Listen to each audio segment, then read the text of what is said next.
I was walking through the forest just behind the beach, this bit of rainforest, and yeah, I've been walking for a while and I saw this sort of strange colour on the ground. Anyway, I went over and had a better look, and yeah, I discovered a surfboard just lying under the leaf litter.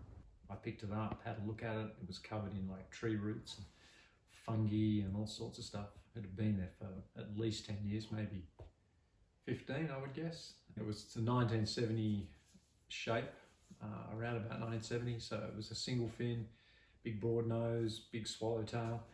I got it fixed up. I took it to the local shaper and they fixed it up, and then yeah, I waxed it up and I took it out and surfed on it. It's just something that reminds you of the kind of purity of surfing, you know, just moving down the wave. When that board was shaped, people wanted to ride waves just like they do now, but back then it was, yeah, I guess the possibilities on the wave were a lot less because of the equipment and also just the way the culture was emerging and evolving. Yeah, it made me think about, you know, at the time that board was being made, then I was very, very young.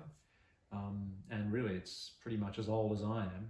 And yeah, how surfboard design has changed. And through that, you know, I guess the culture of surfing has changed as well. It's really gone from a grassroots movement where not many people surfed, it was a bit of a subculture, to being highly corporatized, lots of people doing it and lots of money involved in it these days, especially with competitive surfing. When I first started surfing, you know, we'd be down the beach all day. You'd start a fire down at the beach, and it was in the middle of winter.